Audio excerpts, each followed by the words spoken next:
Good morning. Good morning. How's everybody doing today? Great. Just curious, how many people created their day this morning? You know why you didn't create your day? Because you don't believe it's possible yet. You see, if you knew it was true, you would wake up every morning excited to create your day, right? So we have to begin to understand then that we have an understanding of philosophy. The movie was great philosophy. It's what I call dinner conversation.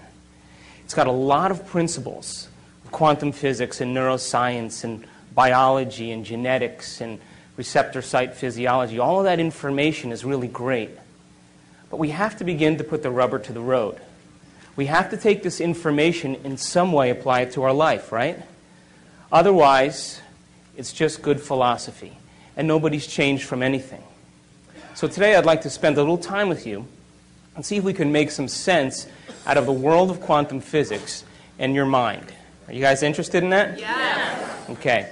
So I was leaving my office a couple months ago, and my staff member handed me this sheet of paper, and she said, "Listen, you have to read this, quick." And I'm on my way to catch a plane, and so I grabbed this piece of paper, and it's this woman who decides to create her day. And she says, "Well, I never considered myself a special person, and so I'm going to create my day, and I'm going to ask for a sign without a doubt that lets me know that I'm special, and I want it to come in a way that surprises me and it leaves no doubt in my mind that I made contact with the field." So she's driving down the road up this 5-mile incline at sunset. And as she's driving up this road, a bald eagle flies in her car, lands on her dashboard, spreads its wings out, makes eye contact with this woman.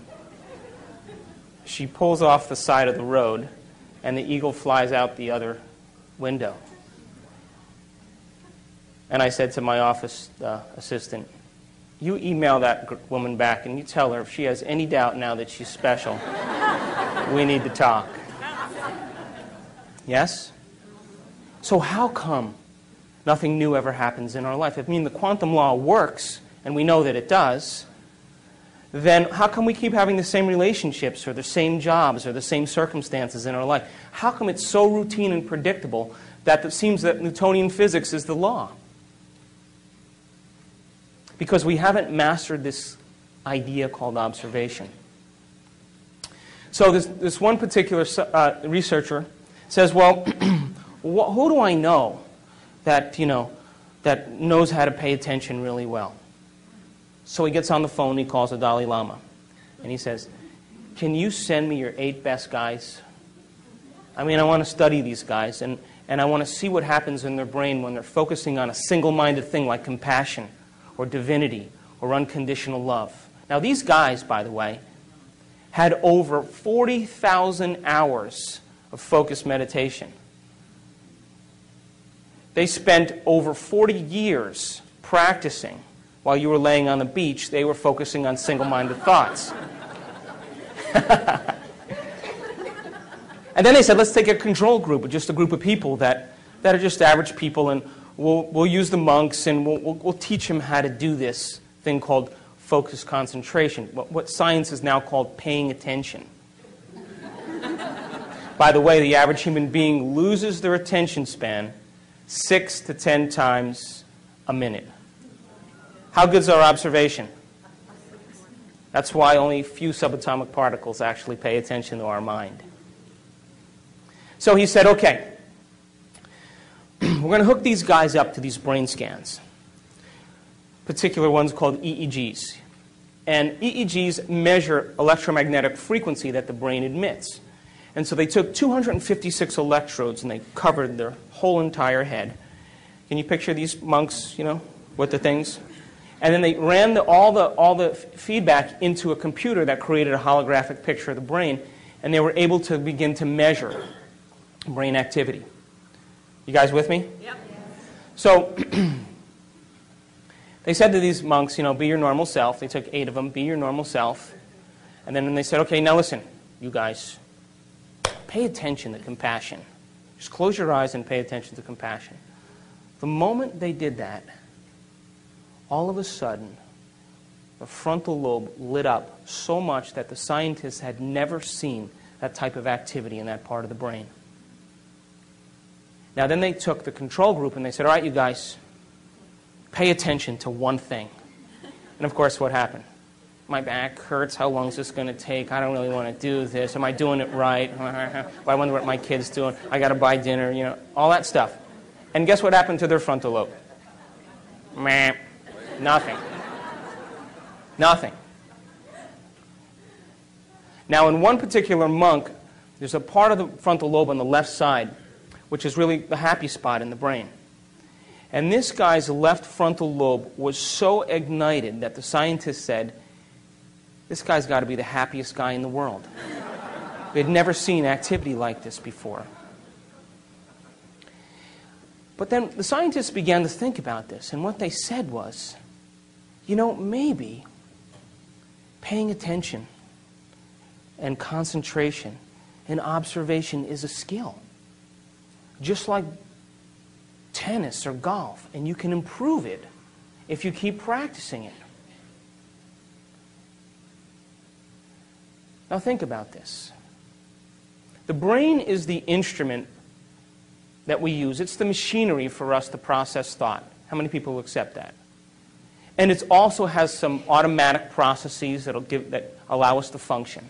But for the most part, it's the greatest area in the body where there's the greatest number of neurons clustered together. And where you have the greatest number of neurons clustered together, you have the greatest intelligence. So the brain is the central clearinghouse of intelligence. Mind, by the way, is what the brain does. Mind is the brain in action. It's the brain at work. When we can measure a working brain, we're studying mind. You guys with me? 6 to 10 times? Hello? You guys with me? Yes. So mind is when the brain is in action. So when we're using functional brain scans and we're studying how the brain works, we're studying this concept called mind. You understand? Yes. Then here's my question. If the brain is the instrument for intelligence or processing thought, and mind is what the brain does, if you can improve the way your brain works, who's doing the improving? And it's that nasty 13-letter word called consciousness. That's the only solution. Consciousness is our self-aware, free-willed individual that is really not the body, is not the brain, and is not the mind. As a matter of fact, consciousness is what manipulates the brain to produce mind. You understand that? The brain processes 400 billion bits of information every second. You know that? I said it in the movie.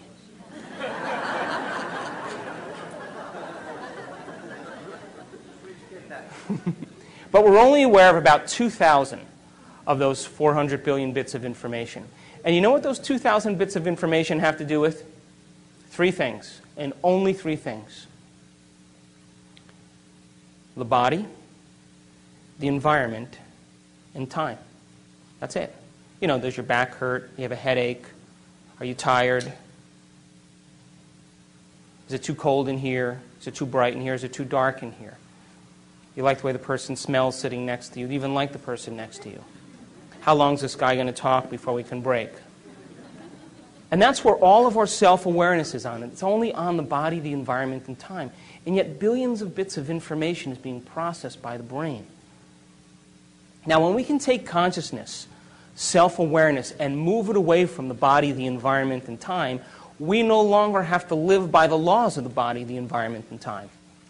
And when we're able to do that, we begin to open the door to walk into the quantum field. Now, it's true I've been studying spontaneous remissions of diseases.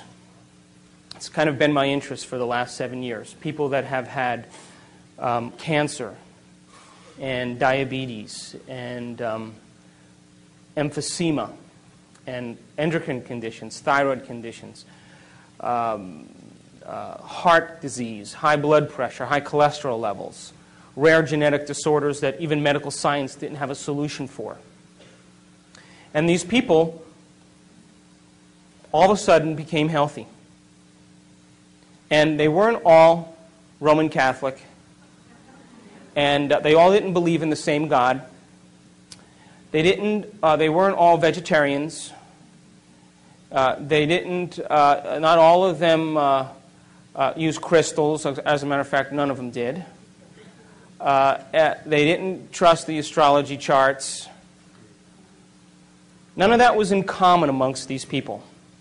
There were 4 things that I found in common amongst every person that had a spontaneous remission. 4 major things and 2 minor things. The first thing that was in common with every person that had a spontaneous remission was that every person accepted and believed that there was an intelligence that lived within them. Did you hear what I said? Within them. That somehow was giving them life. There was some spiritual aspect of themselves that didn't exist. Where does religion always say that is? They didn't say that. They said, I'm connected to some mind that's so much greater than my mind. I'm connected to a force that's so much greater than me. A will that has so much more will than I have. And loves me more than I even love myself. And they said, if I could just make contact with this intelligence, it would do the healing for me. Does that make sense? So what they said was, they said, you know, I'm riding on the back of a giant, and I just got to learn how to whisper in its ear. Now, I want to demystify this a little bit, okay? Because when we talk about spirituality or spiritual, laws, everybody all of a sudden has no imagery in their brain to be able to process that, right? It's nebulous. But so let's demystify that. Do you know that that intelligence gives life to every human being on this planet? It holds order in the universe, and you're connected to it. It's the same intelligence right now that's keeping your heart beating. Your heart pumps over 2 gallons of blood a minute, over 100 gallons of blood an hour. It pumps over 100,000 times a day through 60,000 miles of blood vessels. 3 billion times in one lifetime. No repair, no checks. It does it independent of your moods, your likes, your dislikes, your opinions. It continuously gives you life. Now, are you thinking about doing that? Or is there some order intelligence doing it for you? It's the same intelligence that's digesting your breakfast and breaking down proteins and carbohydrates and fats into simple products so they can be reassembled for regeneration. And we don't even think about that. See, you and I, free-willed individuals, get a free ride. And something loves us enough to continuously give us life. It's the same intelligence, by the way, that's making 10 million cells every second, because you lose 10 million cells every second. Whoops, you just made another 10 million. Were you thinking about that? Or is something loving you enough to give you life? And that in every single cell in your body, out of the 100 trillion cells, one cell goes through 100,000 chemical reactions a second. Now multiply that by 100 trillion. And if you don't think that we're connected to a greater mind, we need to rethink it. And that there are little enzymes that zip through your DNA. There's 3.2 billion nucleic acids that make up DNA in one cell. As a matter of fact, geniuses, if we took one DNA, the whole strand of DNA out of one cell, and we straightened it out, it would be 6 feet long. You have enough DNA in your body to go from here to the sun and back 150 times.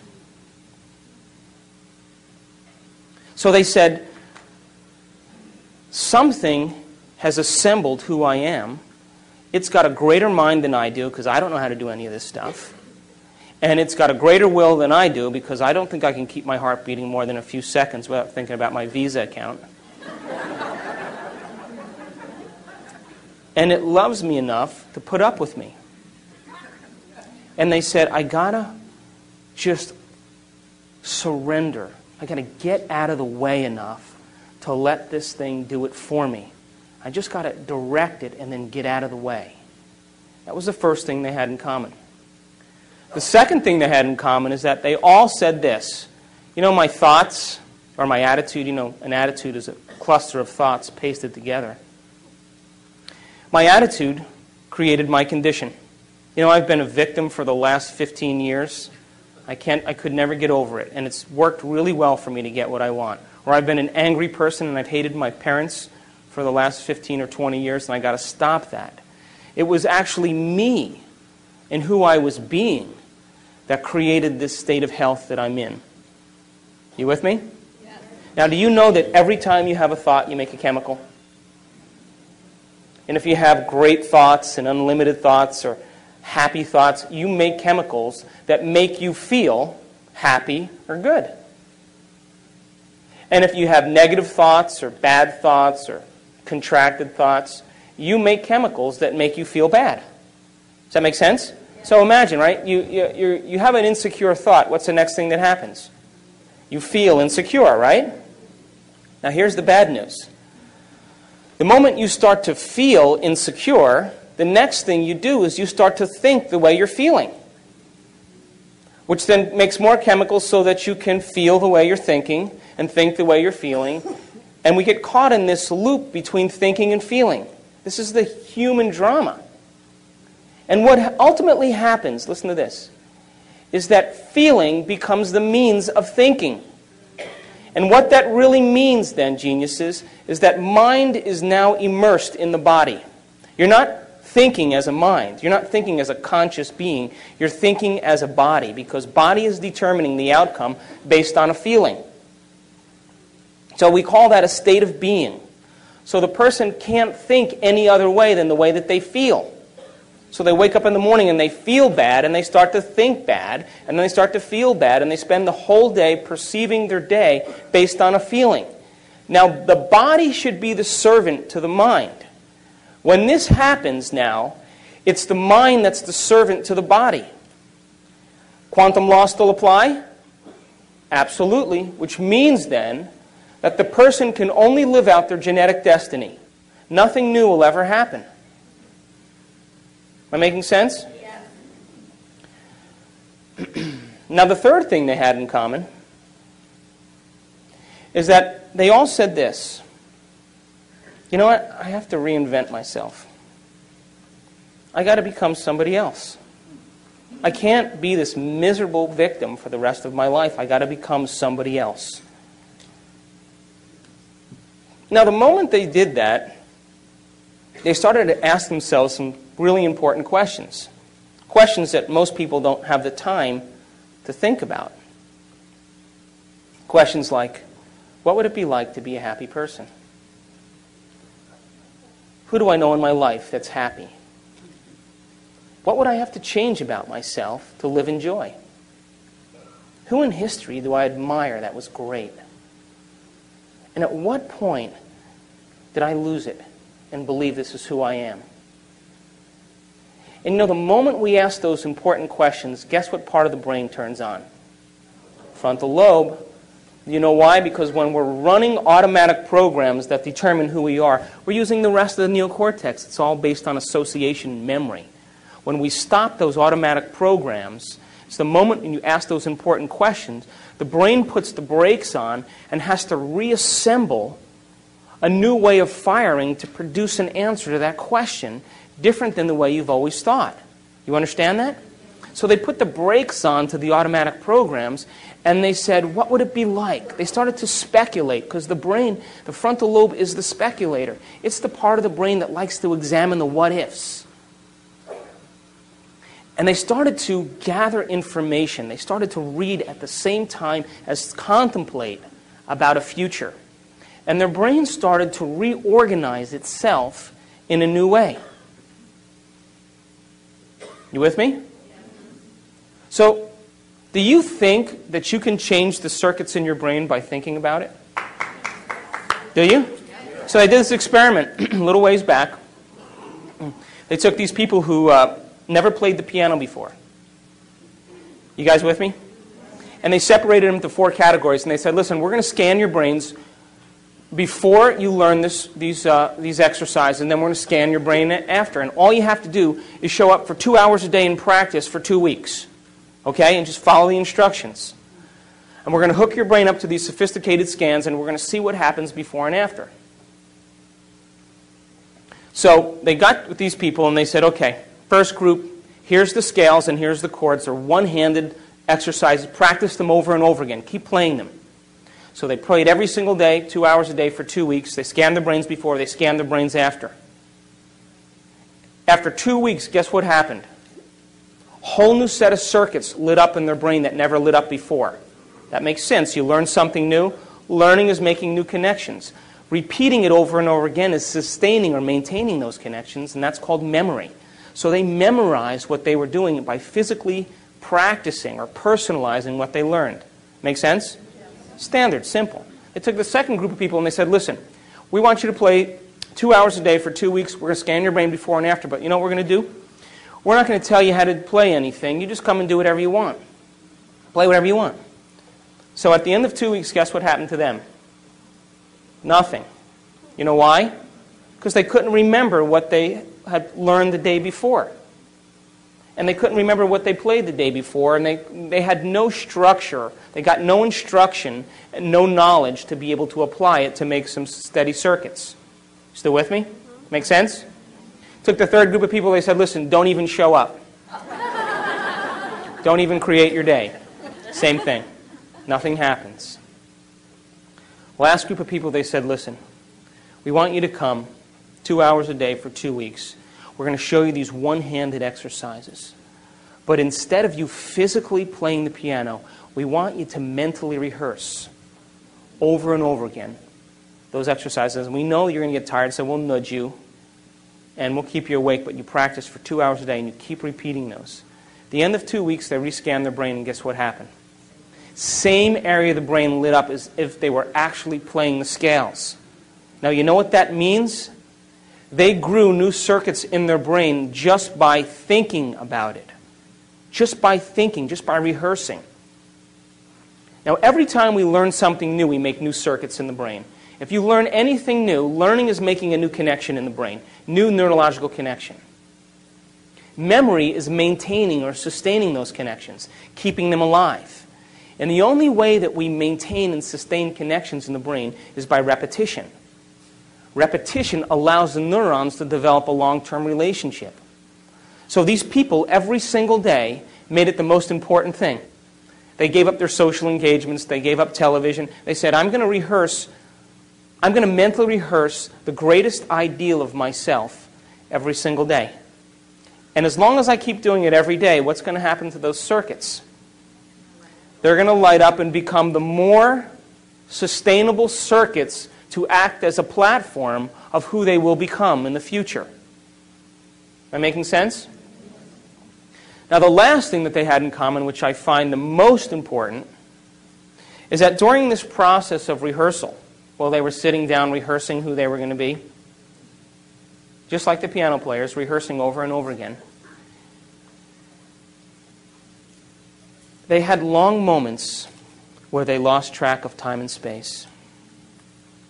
In other words, they became so involved with what they were doing that when they opened their eyes or they lifted up their eye masks or when they turned the lights on in the room, it was 2 hours later and it only seemed like 5 minutes. They were so involved with what they were doing that they lost the feedback of the body, they lost the feedback from the environment, and they lost track of time. And the moment that that happens, geniuses, that's the moment we walk through the door to the quantum field. And that is the moment, by the way, according to neuroscience, that we repattern and rewire the brain. And by the way, guess what part of the brain is the most active when we do that? Frontal lobe, because isn't it true that we're making thought more real than anything else in that moment? And because the frontal lobe is the orchestra leader, it has its connections to the rest of the brain. And what it does is it quiets down the association centers, the thinking centers. It quiets down the motor centers. You don't want to move, you get still. It quiets down the emotional centers. And the only thing that's real is the thought. And when we capture that thought in the frontal lobe, when the frontal lobe captures it, as we hold that thought there, what happens is the rest of the neurons in the brain will pattern and make circuits to capture that thought and reflect it as a footprint of whatever we're focusing on. Does that make sense? Because it's as if we're experiencing it. And when we make new circuits in our brain, by the way, do you think that we'll perceive things that maybe already existed but we never really saw? Do you think that's possible? Do you think that the person who lives practicing being a victim every day gets good at it? Turn that on automatically? Is it natural and second nature? And how will they perceive their world based on how they're wired? According to the law of a victim. Would you agree? Everything is a reason to suffer. Would you accept that? Simple quantum law, right? So if you made new circuits in your brain, do you think you may process or see things in your reality different because now you're wired to see them? Do you accept that? Yeah. So if I put up a picture of a Monet on the screen up here, and I said to you, isn't that a beautiful picture of what Monet painted? You guys would all say, oh yeah, that's beautiful. And then I took the picture down and I said, did you guys know anything about Monet? Do you know that he spent 44 years of his life teaching himself how to see things differently? And he thought that every person was too busy to stop and pay attention to light. And he loved light. He loved the light first thing in the morning, and he loved the light at sunset, at the twilight hour.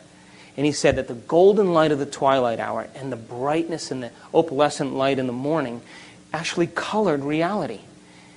And that he said, if I can capture this in my paintings and make things bright enough and capture light, maybe people will stop and look and see what they never pay attention to. And then he said, you know, the wisteria and the bridge are one and the same. I can't paint them separate. They're the same to me. And as he got older, he developed cataracts. And the cataracts were so thick that when he looked at the light, it diffused the patterns. So he began to more and more paint exactly what he was seeing. And the doctors urged him to have an operation, to do something to help him. And you know what he said? I worked too hard to see this way.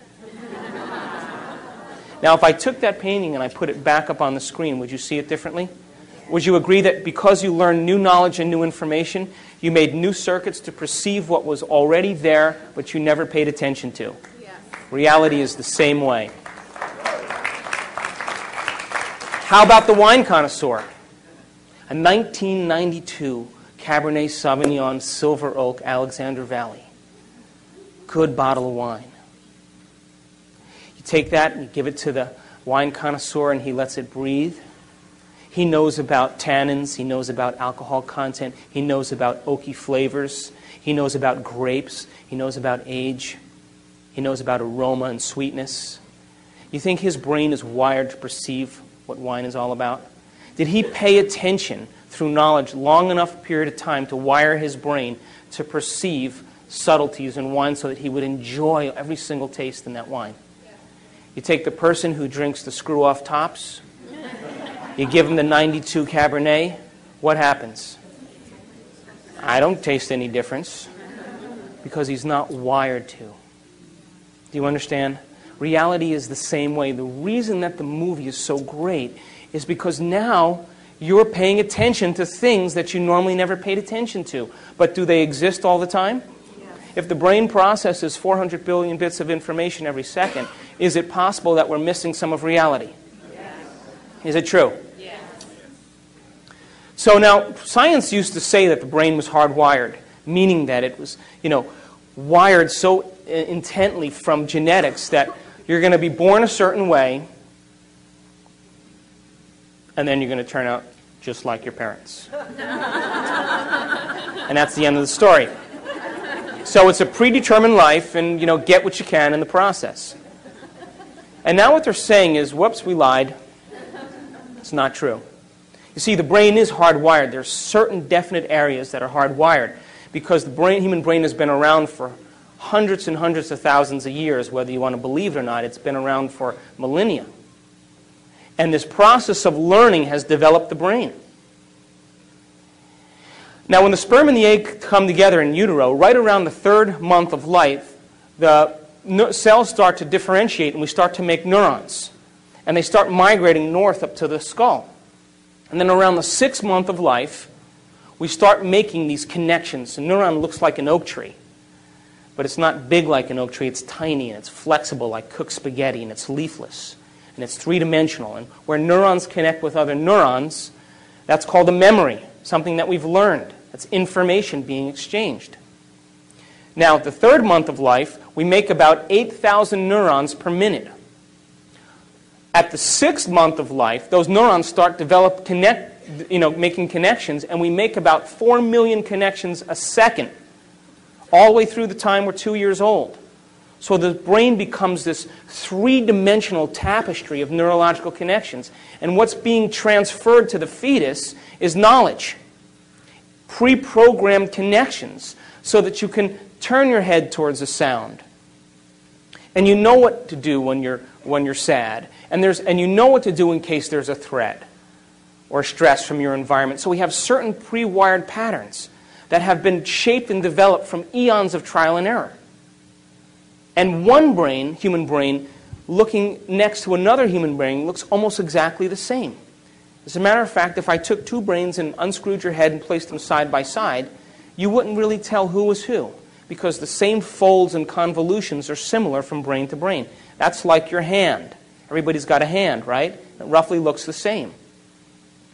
But then those intricate connections and patterns that form, those connections and circuits that form then, become the fingerprints of who we are. And we get specific traits, propensities, and characteristics that are inherent from our parents. And by the way, those are the things that they've learned. Those are the things that they've experienced. Those are the propensities and traits and emotional tendencies. So you may inherit your mother's insecurity and your father's anger. You may have your father's intelligence and your mother's creativity. But they're going to contribute their best. In other words, they're going to give the fetus, they're going to create a new being, and they're going to give to them what they've practiced the most. You understand? Yes. Now, that's only, by the way, 50% of who we are. No one likes that, but it's true. It's 50%. That's it. The other 50% is up to us to begin to make our own circuits and our own connections. Now, there's only 2 ways that we make connections in the brain. Only 2 ways. The first way we make connections in the brain is from knowledge that we gain, information, philosophy. Every time you learn something semantically new, every time you learn a new bit of information, you made a new connection. Did you guys make any connections today? So learning is making those connections. So it would be like if I handed you a book on how to ride a bicycle. And I said, read the whole entire book because I'm going to test you in 2 weeks. Know how to change a flat tire, know how to tighten the spokes, know how to shift gears, know how to brake, learn about this mystical thing called balance. And I'm going to test you in 2 weeks. And you would read that information and study it and repeat it till you did what? Repeated it enough till it was wired. Now it's being stored as a long-term memory. So that's philosophy, right? You're basically studying someone else's experience. And you are literally wiring your brain so that you can have that experience. Would you agree? Which, by the way, is the second way we make connections in the brain, is through experience. Experience is what enriches the brain. Now listen to this. Every time we experience something new, when we're experiencing it, all of our 5 senses are immersed in the process. What we're seeing and smelling and tasting and feeling and hearing, all of our 5 senses are picking up information from the environment and sending a rush of data back to the brain. And through these 5 pathways, this rush of data through 5 different ways causes neurons in the brain to fire and sting. And when they do that, they release these chemicals called neurotransmitters that make us feel a certain way. So the end product of an experience is called an emotion or a feeling. Still with me? So then, if an emotion or a feeling is the end product of an experience then, if we keep experiencing the same emotions every day, what does that tell us? We're not having any new quantum law apply to that? As a matter of fact, if you keep your mind on those same emotions, by the law of the quantum realm, basically, we're putting our attention on something that we already know from the past. And what do we get? More of the same.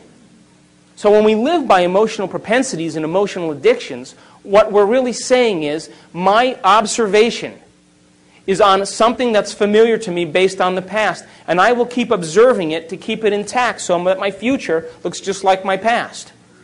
And people who say, well, I don't want to, I'm suffering terribly, but I don't want to leave this relationship because it doesn't feel right.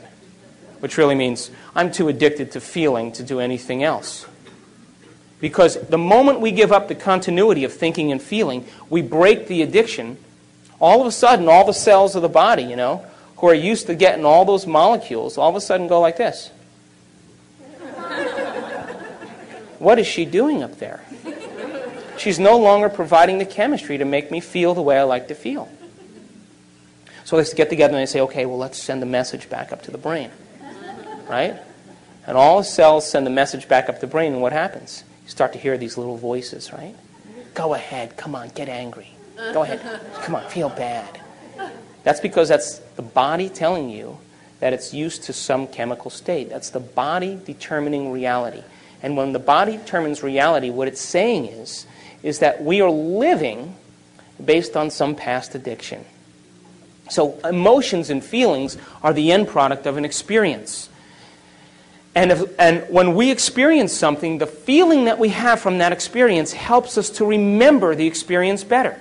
Would you agree? Absolutely. Do you know where you were on 9/11? Do you know? You know why you know that? Because you remember the feeling, right? So the feeling helps you remember the experience better. So if feelings and emotions are the end product of an experience, and the person is experiencing the same feeling every day, what does that tell you? They're defining themselves from some past experience. Are there new experiences, geniuses, to have in the quantum field? Yes. That have new emotions? Could you create a new experience that's going to produce a new sensory feedback to the brain that's going to have a new emotion? And that new emotion then will help you to remember that experience better? And so can you picture in the quantum field future experiences that you would like to have that have nothing to do with survival? Yes. Nothing to do with pain? Nothing to do with sexuality, nothing to do with success and power and control, but all those virtues that we secretly hope for, those are the end products of being able to experience something different than survival. But you see, we're so wired for survival that the human being thinks that what's happening out there is more real than what's happening in here. Do you know that it takes 17 years, according to the latest research, 17 years for a new piece of information to be implemented into the current system? So we're living by past paradigms. The reason you're here, by the way, is because you believe in something else. Is that true? Yes. And let me warn you, please, do not wait for science to give you permission to do the supernatural. Let's go out and do it and then have science come and study us. Because if we do that, don't we make science the next religion? And then we have to live by their convention and their conformity? Why not go out and try it out, apply the knowledge, so to have a new experience? And then, if you're able to do that experience over and over again, have science come and say, how do you do that? And you say, come and study my brain. I'll show you how it's done. Does that make sense? Yes. So experience then is the end product of when we apply knowledge. In other words, when you get on that bike and ride that bicycle now, wouldn't you agree that when you drive and you hit the curb and you fall and you skin your knee, are you gaining information from your experience? Yes. That your senses are processing it. And then you get back on the bike and you start to pedal and then you get a flat tire. You have to get off the bike and you start changing the tire and you scratch your knuckle on the spoke. Are you getting more information? Help you understand what it is to ride a bicycle? Then you get back on the bike and you start to pedal up the hill. And oh my God, your legs are burning. Are you still learning from the experience of how to ride a bicycle? You're remembering that.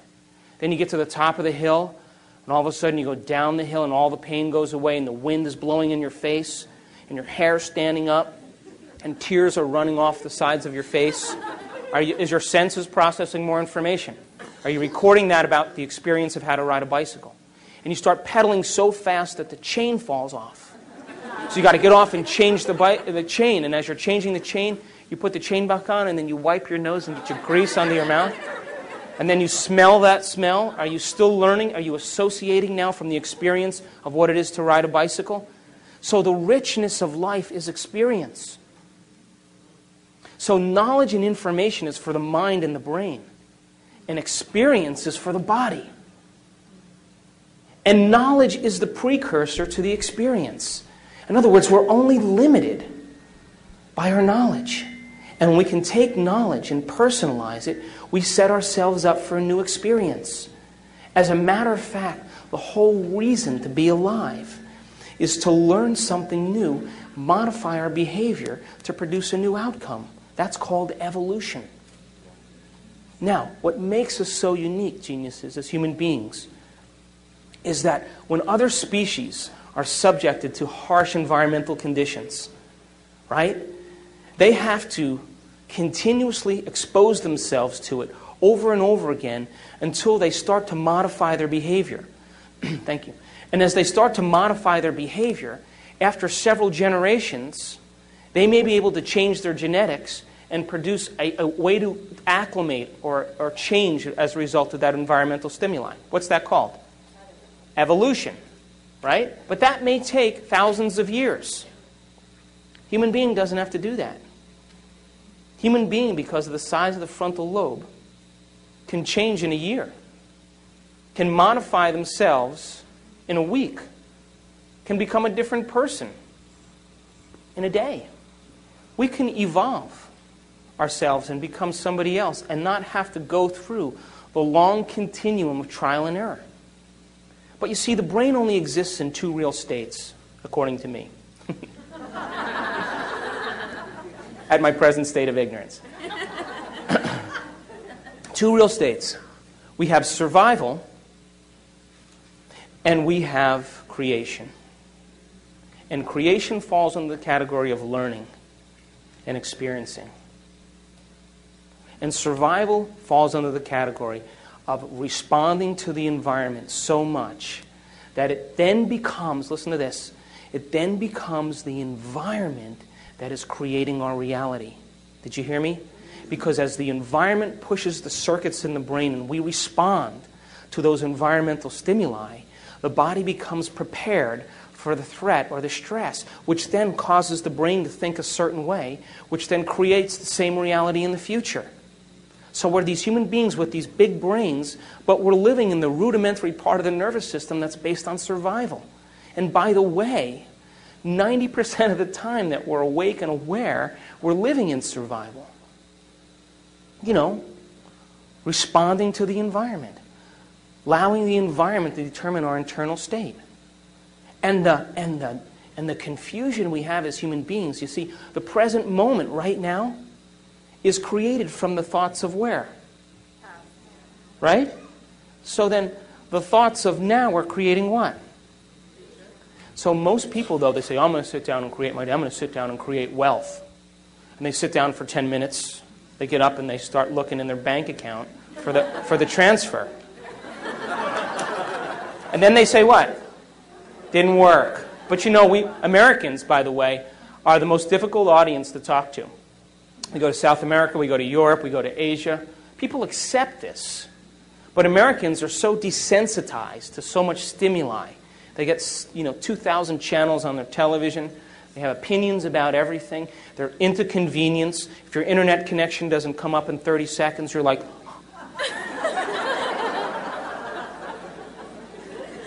And so if we don't get what we focus on in our arrogance, we all of a sudden say it didn't work. Well, the quantum field works. It's us that don't work. And as we begin to develop the skill of paying attention, We're holding on to an observation, by the way, independent of the environment, independent of our body, independent of time. And by the way, those are the heroes that we fall in love with, isn't it? Whether it's Martin Luther King or William Wallace, or Churchill, or any of those guys, you know what they said? They said, my observation matters. And I'm going to hold on to this thought. And I don't care how long it takes. And I'm going to hold on to this thought, and I'm not going to compromise it for anybody. Nothing in my environment is going to cause me to let go of my belief. I'm going to hold on to this observation, and I don't care what it feels like, because I'm accepting this more than I'm accepting anything else. And you can do whatever you want, but this is what's more real to me. And when we have that skill of observation, don't you think that the observer is going to start getting on board? Don't you think that's possible? So we have to develop that skill. We have to develop that skill. And because we're so prone to convenience that when it doesn't show up the same day within a matter of moments, we discount its possibility. Why not fall in love with an abstraction? Something that you haven't experienced yet. But if you can put all of your mind into that abstraction, don't you think that that abstraction will be your future? Don't you think that's possible? And don't you think you'll wire your brain to be exactly what your future dictates? You see, we can't get anything in our life that we're not first wired for. You can't be wealthy unless you're wired for wealth. So once we're wired for it, implicitly wired, non-declaratively wired, when we've wired it so much that we don't have to think about it anymore, that's the moment we are it. And that's the moment it takes no effort to have the side effect of who we are as a mind show up in our life. Does that make sense? I have a friend who's a millionaire. I went to lunch with him. He said to me, today I lost everything that I owned. Pass the ketchup. And I looked at him and I pushed the ketchup over there, and I was talking to me, and I said, Jerry, aren't you upset? He said, what do you mean? I said, well, you lost everything you owned. He said, what? He said, I am money. I've made it thousands of times. I've made it 100 times. I'm going to go make it back in 2 weeks. So the question is, who are we going to rehearse ourselves to be every morning? Can you rehearse in the morning your greatest ideal and activate those circuits? And as you rehearse those ideals for yourself and activate those circuits, won't they be the platform of who you become?